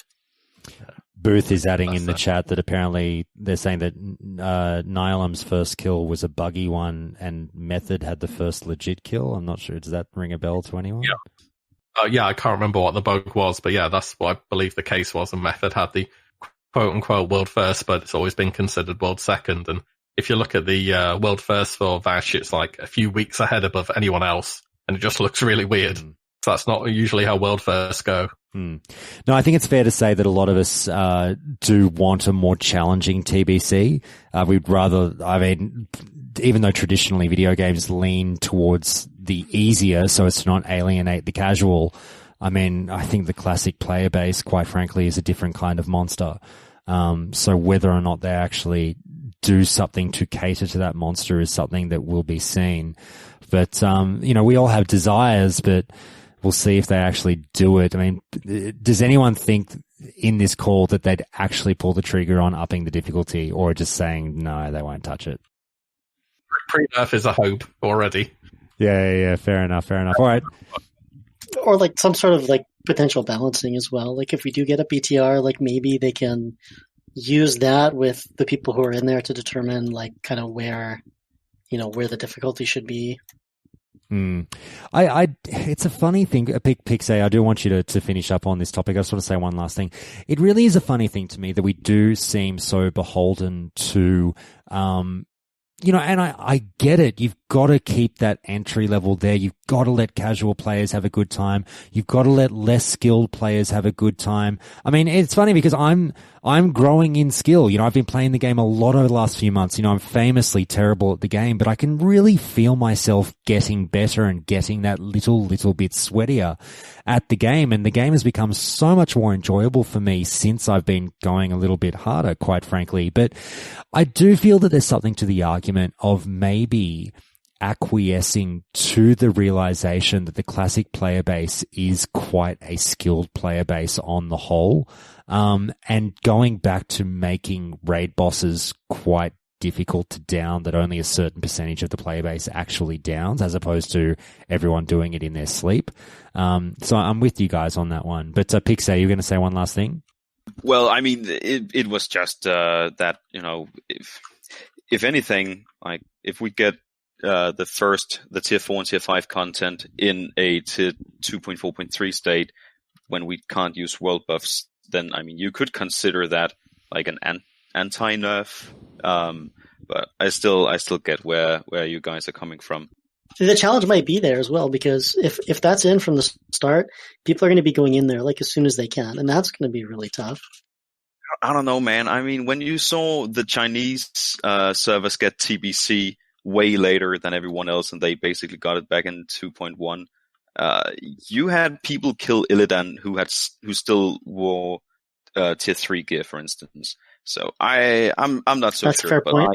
But Karazhan and Gruzler are very entry level friendly in terms of tier 4. Magtheridon is definitely a step up in terms of difficulty, and then tier 5 is Serpent Shrine Caverns is tough, but not to the same degree as some of the bosses in Tempest Keep, I want to say. But it'll be interesting. Like most of the TBC private servers I've played on throughout the years have prided themselves in making harder, but Bliss-like boss encounters. So maybe a lot of us who have experience from the private server scene will feel very disappointed regardless of what Blizzard pulls out. The interesting thing too that I was discussing with somebody is that I feel like the community is a lot better geared just in general now. At least the classic community coming into TBC than they were before. Like there's always been that kind of like mythos of, 25 US guilds, cleared Nax, and, yada, yada, yada. For now, like, thousands of guilds are clearing Nax every week. There's been a lot more guilds in AQ. I feel like the overall like gear level as well as like skill level player is much higher. So like, I would really like to see some sort of a tuning pass done. I really don't see it, like I said, unless they have devoted more resources, but it's something that I think almost everybody would be able to get behind, because nobody wants to be in an absolute pushover instance. No, and I'm arguably a great example of that. Is I was laughing along in the Discord with people the other day going, what has Classic turned me into? And I'm not necessarily saying it's a bad thing. I'm all good with it. But, I went through ZG the other day on my, relatively fresh 60 Warlock, and was with this group that took like 3 hours and 40 minutes to get through ZG. We didn't down Hakar because it was just all people in sort of greens and blues who just ding 60 and thought it'd be, fun to just go straight to ZG and everything. And I mean, there's something to that. You can obviously do that, but when it's the whole party, it's a little bit of a different story, when they don't know the mechanics and stuff as well. But, I was screaming at my fucking screen going, come on, God, let's go, do this. Like, I was getting really frustrated and I thought, what have I become? I was the guy that didn't know anything a year ago and now I'm screaming at casuals when I thought I was a casual. And Classic has kind of been that game that's done the either fucking keep the pace or, you might find yourself being left by the wayside. And not to say Classic is hard by any means, but it's turned me already into a different kind of player. And I've sort of enjoyed the challenge of now someone who does keep an eye on DPS meters and pushes passes and things like that. It's all a bit of fun. But anyway, we'll move on, guys. I asked you about TBC Fresh. Now I want to ask you just 3 quick questions about Classic, because even though we're all moving on to TBC, it'll be fun still to have Classic available for when we want it. This is what we petitioned for. We just wanted this version of the game basically available in perpetuity. And I will still love to play a player in Classic, absolutely on top of TBC, if I can. So, Fresh Classic servers, do you think that's coming or not? Maybe. At a point, a point down the line, I'd hope they would. I mean, Blizzard said originally when they did Classic, it was the whole, love letter to the community that they'd like to have some version of it to exist in perpetuity. Whether they do that, we'll see. But I think if they do it, it should come not alongside TBC launch. That's for sure. You don't want to force people to make a choice like they did with Shadowlands and Naxxramas. I can definitely see it coming down the line a bit later, but not right away. Yeah, I mean, I haven't played private servers as much as many other people here, but I think a lot of the appeal is when everybody is on that even playing field. And if you put the 2 things out at once and you said, hey, choose one or the other, a lot of people are just going to say, well, I'm not going to bother because everyone's going to be so far ahead of me. Do you think seasonal servers are the future of Classic WoW with things like, and, try and wrap your heads around this one, things like loot rate changes and experience rate changes? That's an interesting idea, actually. Yeah, it's super interesting. And it works sometimes in some games, but I think modern gamers have come to expect a lot from seasons. Like you have games like Path of Exile that make super interesting and very different seasons every time.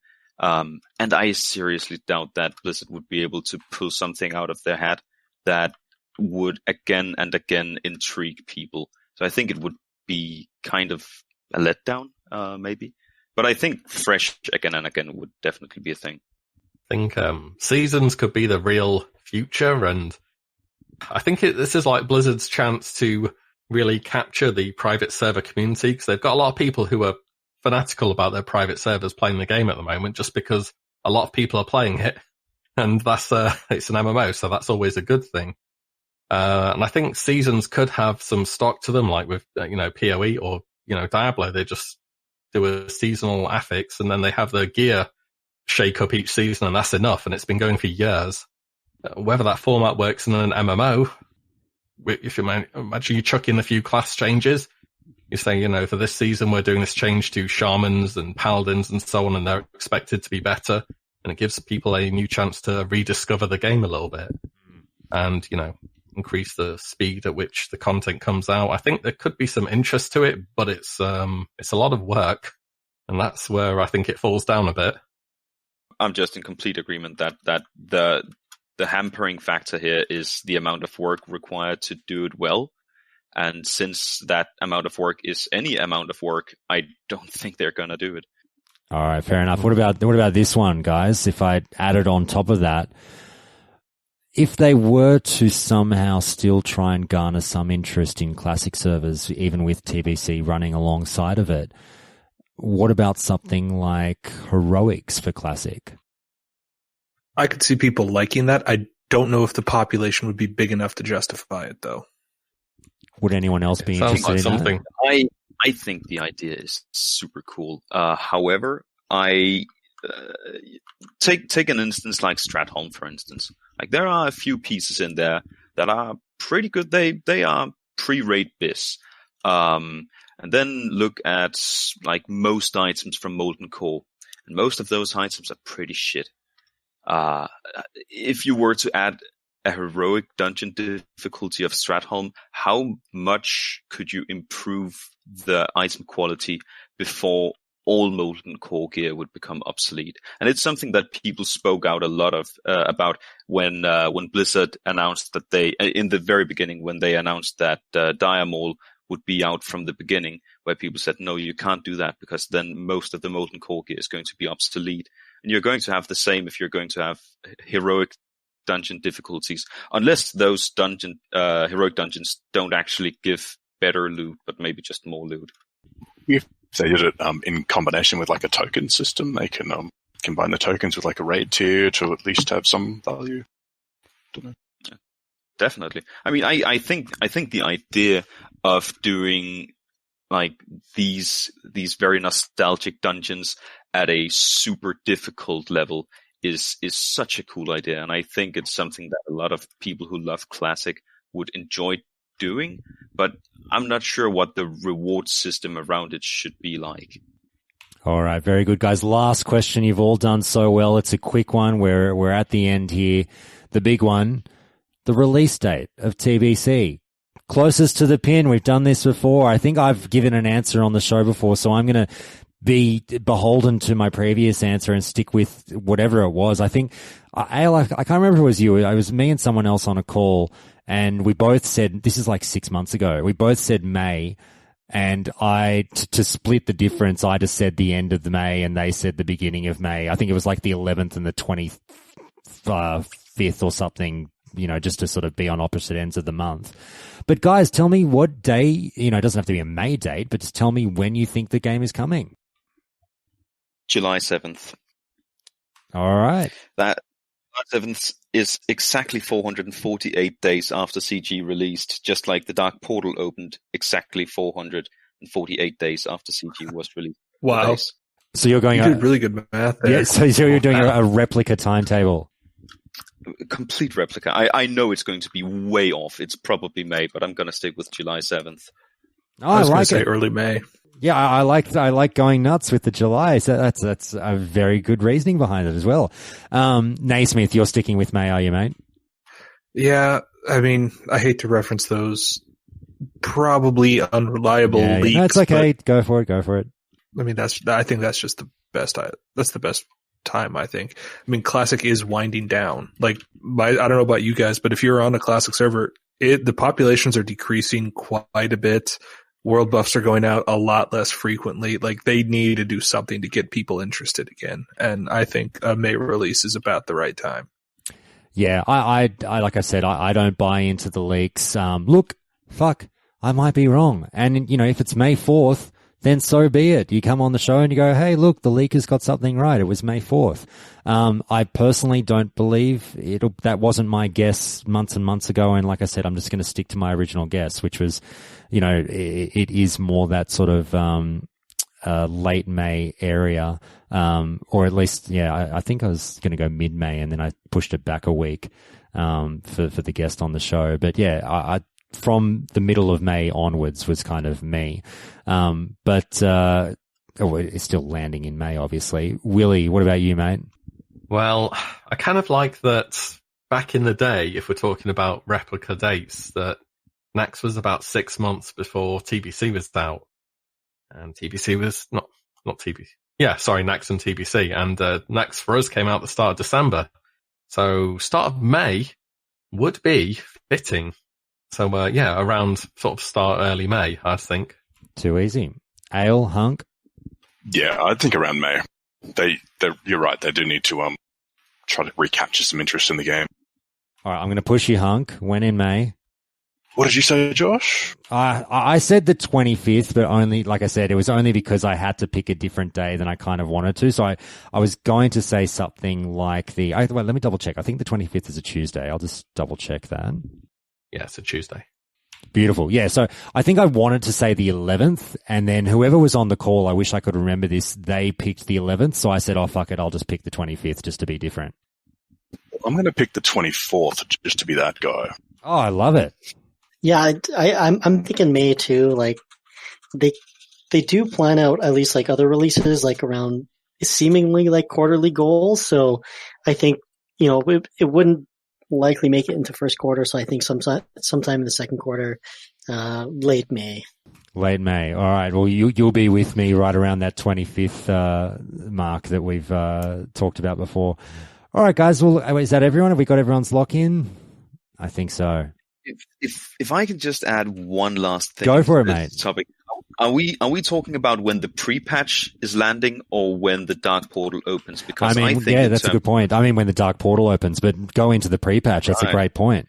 Yeah, because I actually think in terms of spicing things up that they could have a pretty long pre-patch, because at that point you can start buying the best PvP gear for Honor and marks, and maybe that's a great way for people to gear up in preparation for TBC, as well as just spice up the raid content. Like suddenly instead of having 18 warriors, maybe you're bringing 18 hunters. I don't fucking know. But that could be, at least that's something I'm looking forward to goofing around with. Also about the pre-patch, there'll be arena in the game. Oh yeah. Dude. And new talents. I'm kind of hoping that like, I don't know, something like OTK, they do some kind of arena thing during the pre-patch. Even though it'll be an absolute meme where everyone just one-shots each other. I think it'd be funny to watch. Yeah, but definitely like getting to play around with the new talents and everything. I think that could actually spark a lot of life into the level 60 content. Yeah, definitely. No, it's arena in the game is with the pre-patch would be interesting. Look, guys, thank you so much for being here. This was a lot of fun. A lot of great opinions being put out there. A lot of really heavy chat. I hope everyone enjoyed this. Look, save the angry comments. It's all just, you know, a bit of fun and predictions and, you know, never go by what I say. I don't know what the fuck I'm talking about, but these guys do. So they said some great stuff. Let's say our goodbyes. Ale, mate, thanks so much for being here. Pleasure to be here. I feel like this was like an all-star team of voices with accents, definitely. Absolutely. No, I called in the big guns and everyone answered the call. It was fantastic. And Costin was obviously here, who had to leave earlier. I can't wait to get him back on the show. He's been fantastic. And there's always Hunk, who's willing to lend his voice to anything I ask for. You're the best, mate. We love you here. I love you guys. Had a great time. Thanks, mate. Naismith, thank you so much, mate. It was great having you again. Thanks a lot. I'm currently in AQ, trying to get our Warlock his Atish. So sorry if I've been a little more quiet than normal. No. It's all good, mate. I understand. Pixel, mate, you were the rookie. You did really well. I'd love to get you back sometime. Thank you so much. It's been an honor, and I've had so much fun being able to talk alongside these big guns, as you say. Mate, you did really well and held your own. Willie, mate, we don't talk often enough. I love you, brother. It's so good to have you back. No, I really enjoyed doing these as well. Thanks always for actually putting them on. Always happy to come on. Absolutely, mate. And they're a thing. Mate, we'll be in touch because hopefully there's a little bit of logistics to organise, but we'll try and get you involved on screen for everyone in a bit of a all-star PvP match that we can hopefully organise on the PTR in the coming weeks. Yeah, for sure.